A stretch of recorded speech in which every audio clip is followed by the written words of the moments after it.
আজকে দুপুরে জামাষষ্ঠী উপলক্ষে জামাইবাবু বসে পড়েছে খাওয়া দাওয়া করতে, দিদিও বসে পড়েছে খাওয়া দাওয়া করতে। তো দিদি আজকে দেখিয়ে দাও কি কি খাওয়া দাওয়া আছে আজকে।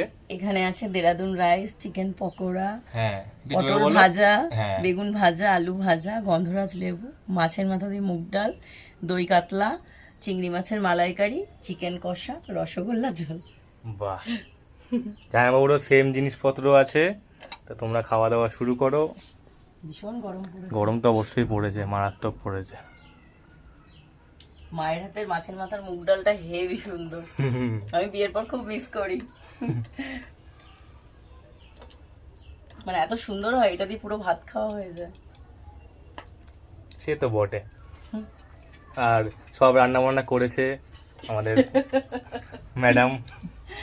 রান্না বান্না করে ঘেমে নিয়ে বসে আছে। হ্যাঁ, তা কেমন লাগলো সেদা? কেমন আছে রান্না বান্না? দারুণ হয়েছে, ভাবছি এতগুলো খাবো কোন পেটে। ঠিক হয়ে যাবে, ঠিক হয়ে যাবে। এই তো মাত্র খাওয়া দাওয়া, না খেতে পারলে আমাকে বলবে, আমি খেয়ে নেবো। হ্যাঁ, তাও তো মাছের মুড়ো বাদ গেছে এখনো পর্যন্ত। সত্যি তাই।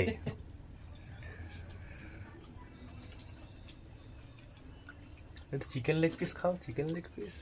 চিকেন লেগ পিস হ্যাঁ, আগে একটু ভাজা খাই। দর্শক সবাই অপেক্ষা করছে তোমার চিকেন লেগ পিস খাওয়া দেখতে। মাংসের ঠ্যাং ধরে খাই। ঠ্যাং ধরে খেতে হবে। ঠ্যাং ধরে খাবো? হ্যাঁ, তবে এই যে ঠ্যাং। এই তো। এবার যাও। হ্যাঁ, এবার জামাইবাবু দারুণ হয়েছে পালা। চিকেনটা, দই চিকেন করেছে। জামাই তো একদম, লজ্জা করে আহা, জমে গেল নাকি ব্যাপারটা? হেবি। দারুণ হয়েছে। তাহলে খাওয়া দাওয়া করো, তাহলে করো এমন দে, অনেক ডিস্টার্ব করে নিয়েছি, আর করবো না।